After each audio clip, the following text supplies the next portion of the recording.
Thanks, Paul. Hopefully everyone can hear me. Yeah, Dave, I can see you. Give me a thumbs up if you can hear me. Yeah, right on. All right. Yeah, thanks, Paul.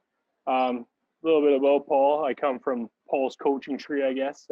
He coached me. Was my D coordinator of the Rams. So a lot of the things I do, I owe to him. So thanks for that, Paul. Kind of a different look at defeating pullers. Um, so obviously, like Paul said, there's more than one way to skin a cat. So this is just another approach to it. Um, so my information is there if you want to reach out and talk football. You can email me or text me. My number is there if you want to reach out and we can have a discussion. But again, this is about defeating pullers. Okay. So what we do is we call a force or set the edge. So we have a common theme on our defense of something called set the edge. So we want to set an edge all the time. This is commonly called force for the most part, right? If you look it up, it could be called force.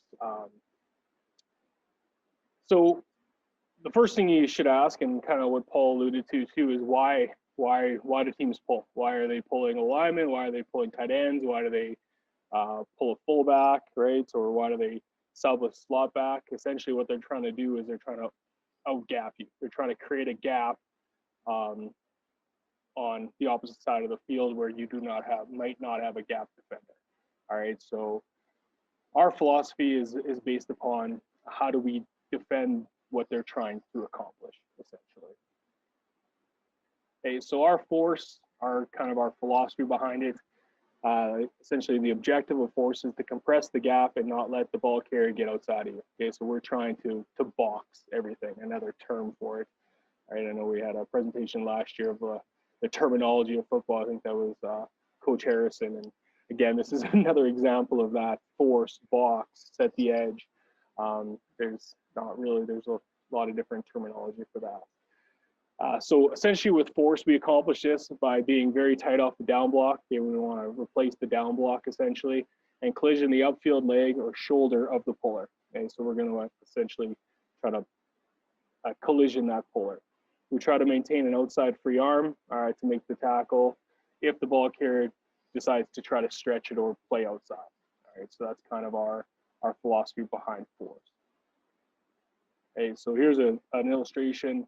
If any D-line coaches out there want a great resource, Craig Rowe is a great resource. He played for still plays for the Winnipeg Blue Bombers. I'm not so sure where that is right now, but a very good resource for defensive line play is Craig Rowe. I just follow him on Twitter and I bought his book. It's pretty good. But this is a picture from his Twitter, and it's just you can see the defensive lineman with that outside position attacking a puller, right, with an outside free arm. Again, that's kind of the perfect position for force for us. Okay, so some pros for force or why we run set the edge. We set an edge for a shorter distance for pursuit. So our linebackers have a shorter distance of pursuit, so that it's a straight line to the running back. Generally not reliant on DBs to fill. If we're setting an edge or forcing the running back to go forward, we're not relying on a defensive back who's maybe in man coverage as a force defender, or maybe 15, 20 yards off the ball as a force defender, right? So we're not relying on DBs to fill. We're trying to fill with our linebackers. It's a common theme, general philosophy. I know it's transferable. General philosophy of nothing gets outside contain, right? So you probably hear it a lot of contain, a lot of talk of boxing, setting an edge. That's a general philosophy for our defense. It's a transferable skill. Commonly used on special teams, right? So how often on special teams do you want to keep contain or set an edge, right? Or make the returner go inside of you, right? To pursue, right? So in our system, it's a transferable skill. It's pretty easy to teach for us. The skill allows for use of different techniques. All right, it's not just one thing that you need to do. There's a different approaches for different players. All right, so if you're a 180-pound DB, you're probably going to not force or set an edge the same as a 260-pound defensive lineman. All right, so it allows different techniques for different body types. It's effective versus multiple pullers. All right, the chances of affecting that second puller is high, and it's effective for contain versus play action pass. Right, so if you're a C gap defender, and we see quite a lot in our league where we see pullers on play action pass. Right, if we get caught inside, there's nobody containing the quarterback. So if we try to set that edge or force on the edge, we still are in a good place to contain the quarterback if they do some kind of a boot or they just really move around in the pocket like we see with very athletic quarterbacks. So those are the pros of what we do. Again, we call it set the edge, but again, box or force are synonyms for that.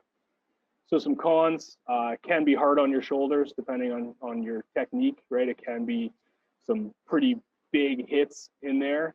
You can really have some big collisions on your shoulders. We needed to adapt to rule changes. All right, we used to be a team that if the DB was blitzing and he saw a puller, he would just cut the upfield lane. Obviously now with the rules changes in the league, anybody that started outside the box and enters the box cannot cut inside the box. So that's a rule that we needed to adapt for. It's also an adaptation to a system, right? If we have C-gap blitzes and like Paul, we run a 3-front. So we do have some C-gap blitzers that need to learn this skill. And you do need a pretty good read by the defensive line, right? You need to read the puller, the linebacker or the DB, whoever's forcing or setting the edge needs to read or see the puller. And we try to train that a lot. And again, even though we try to set an edge, we still can be a little bit outside of the pass rush lane in play action pass if we get washed out by that puller.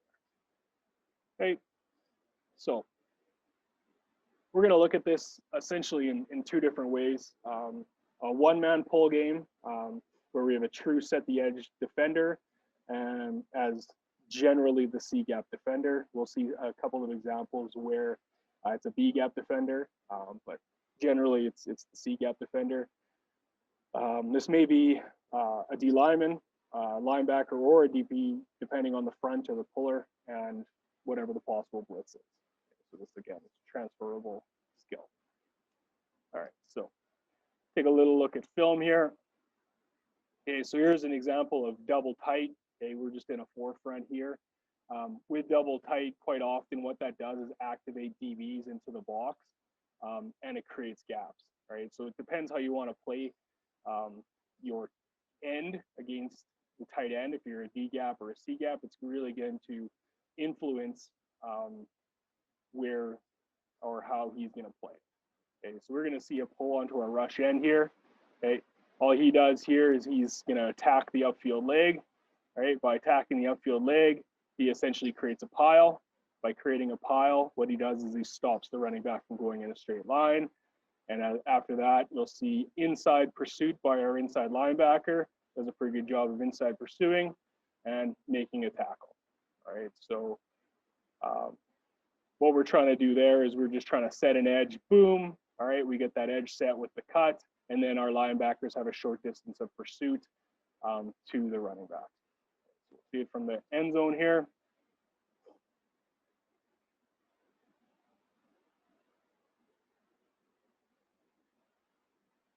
Get that cut on the pulling tackle, creates an edge, allows our linebackers to scrape over top and fill inside.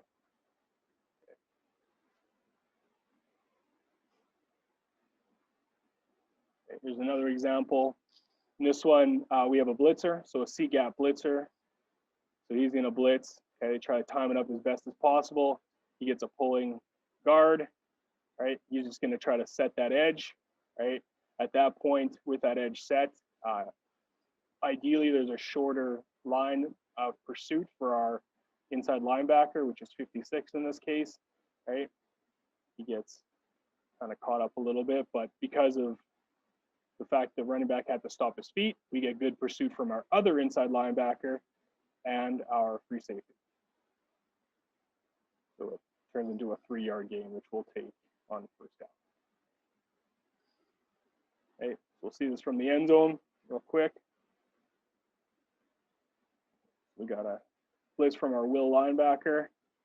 Right? Does a good job, right? So it's not super hard on the shoulder here. He's just trying to set an edge on big 66. All right, boom. And as that happens, 56 in this case sees the puller. He's just going to follow that puller. And ideally, he makes the tackle, but he does a good job of making the running back stop his feet. Let me get this. Okay. This one, we do get a pretty late read by an outside linebacker. Again, we get a tight end to the field side, which creates a D gap. Our Sam linebacker is activated into the box. So at this point, we get a pretty late read on the puller by our Sam. So at this point, he's kind of inside a little bit too much.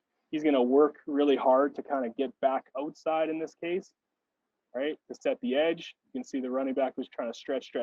He's going to cut it up underneath our edge defender, and our pursuit is going to fit inside. Okay, see this. I put these clips in here for Paul so we could see his nephew Danny there on the edge. Little throwback. All right, so we get a good read on the puller by 46, our inside linebacker. 32 sets the edge, although being a little bit late, but he still sets the edge. And we get a good fill by Cole Bankick, the inside linebacker there. Pretty good linebacker. Hey, next one here. Always count on crappy film from Saskatoon. All right, so we get a puller.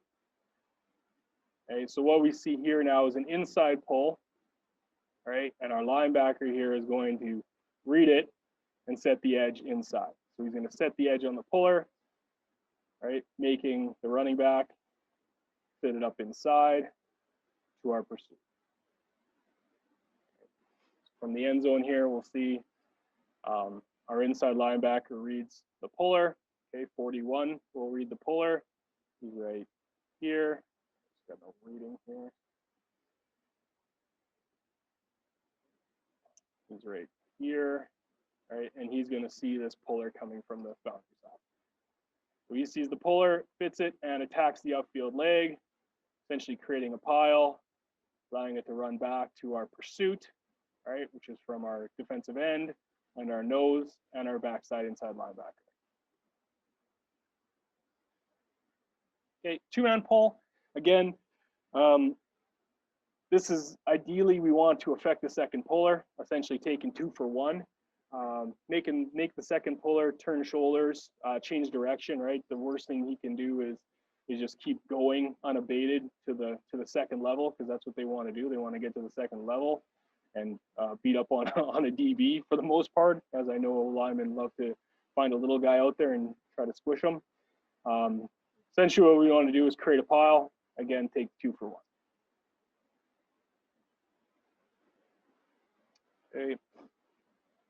So this is going to end up being jet away, but our focus is going to be the weak side end here.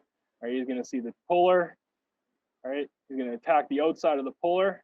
Right, and what he's going to do is he's going to affect the second puller. Right, so you can see we're taking 2 for 1. Right, on that puller. Right, it ends up being jet away. All right, we get good pursuit there, but yeah. Well, the focus is on the two-man pull. Boom. Okay. And this is where it could end up being a little bit harder on the shoulders, just because you're hitting that man with your right shoulder, but he does a good job of shearing off a little bit and affecting the second puller.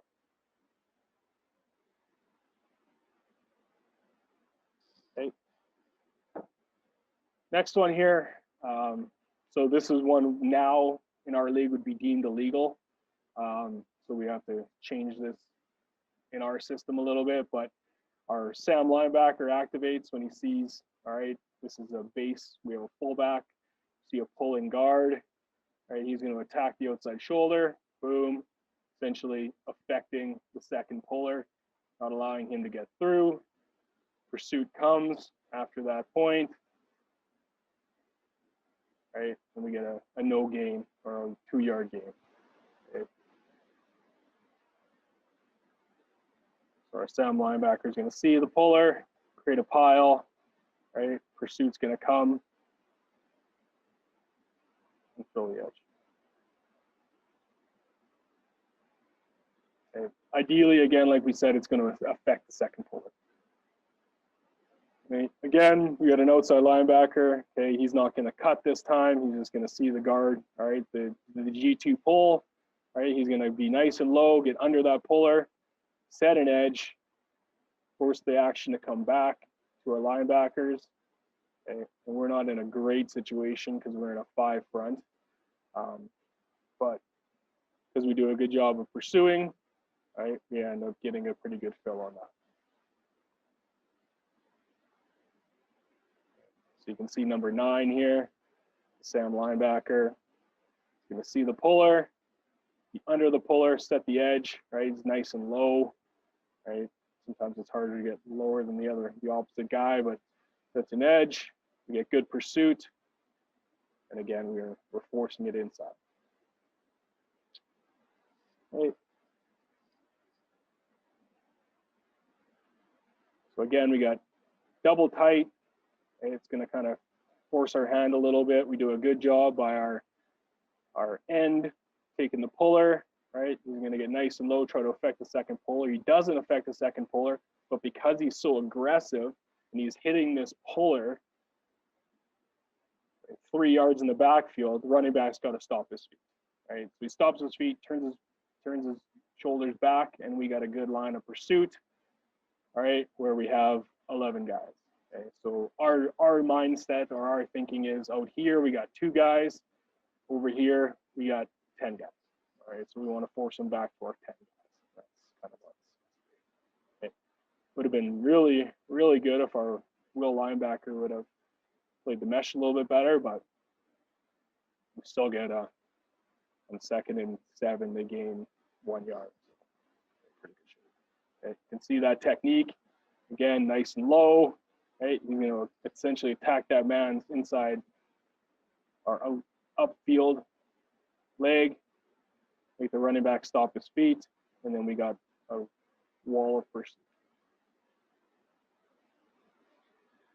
Okay, just some things that we talk about, and actually Paul alluded to this earlier, that sub block, all right, essentially added box players. Are accounted for by the D, where the linebackers, if there's a D line in C gap, we usually play under the sub. Okay, so this is where we're going to play under that sub because we have outside leverage in our 3-4 defense. Okay, so when you see this sub here, and UBC is pretty famous for it. We like to sub a lot. We're going to see that sub coming from 4 strong across the formation.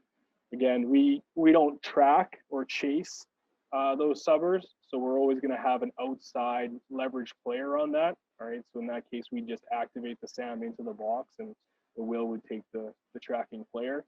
But you can see the technique changes a little bit. He's still set the edge, but he's going to be kind of more of an inside look. We want to set the edge, but he wants to play with inside leverage instead of outside leverage. And you can see that our will linebacker plays off of that, and he fits in the box as he gets added to the box with the sub. Okay. Some exceptions or special situations that we deal with. All right. So essentially, if there's a C gap blitzer, okay, the D lineman is usually going to stunt into B. All right, so if he stunts into B and he gets a down block, okay, so as you'll see here, there's going to be a down block. He won't be able to get into B. So in this case, there's actually, he actually ends up wrong arming because he needs to be the inside defender. And we only do this when we have an outside blitzer. Okay? And we just teach that guy to be essentially chasing the butt. And he's actually going to use a spill technique because we have an outside. So he's just going to replace that B gap that he would normally take. So see, 99 is the rush end. Okay. He's going to be under that because that's the B gap he's supposed to be in, right? And our C gap defender is going to be coming ideally a little bit more controlled, but it is what it is. Same idea, same play. Now we get this C gap blitzer, B gap defender, down block, and a pull. Right, so they're pulling.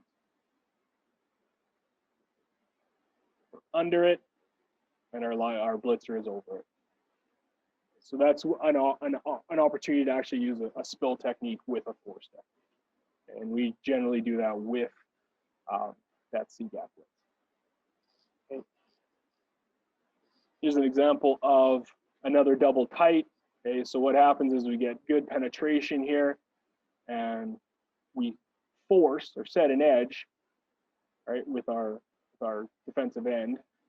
We're transitioning into a forefront here. We set the edge on the puller, all right, but because we're getting pinned, all right, as you can see, we're getting pinned right here, all right, it does force him to bump, all right, but again, we're just kind of from there going to do a pursue, all right, and because we pursue fairly well on this play, he has to force it back in. Getting a minimal gain. Okay. The only other situation we really deal with is an interior blitzer. Okay, so again, if we have an interior blitzer and we see the puller, again, he's going to set that edge. All right, so what you're going to see, all right, is this guy's going to interior blitz. This guy's going to loop around. All right, as this guy interior blitzes, he's going to see the puller and he's going to try to set the edge on the puller. Okay, so boom, he's trying to set that edge. All right, does a pretty good job of setting that edge on the puller. And then from there, our inside looper is going to make a play on the running back.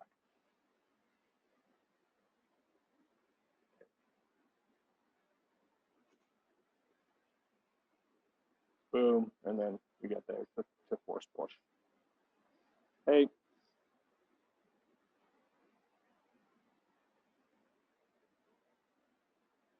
This one, another special situation. We got a double puller. Okay, again, we're going to essentially take that leg or take that outside leg, try to affect second puller, which we do in this case. We affect that second puller, right? Make the running back run it midline where we have areas of pursuit. So boom, boom, affect second puller. Second puller in this case does absolutely nothing. So our linebacker who's shifting over, sliding over, he's free to make a tackle in a pretty compressed gap, which is pretty much the ideal situation. Okay, a couple of drills for linebackers that we run. All right, you can do this on the old donut, or you can do it on bags. Here's an example of us doing it on some bags. Again, all we're going to do is see the puller, right, and force the puller. So this is the institution of the rule change where we can't cut that guy anymore. So what we're trying to do is get across his face to set an edge, keep an outside arm free. Okay. Again, see the puller, react to the puller, set an edge, outside arm free. See the puller, outside arm free. Okay. We want to sit a little bit longer than 49 does here, all right? Generally, we don't just run by the blocker, but we're going to sit on that and try to compress it back in, ideally, if we can. It's a little different angle on it.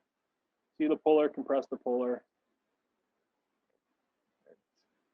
All right, that's my deal. So I think we're just opening up for questions. I'll stop sharing.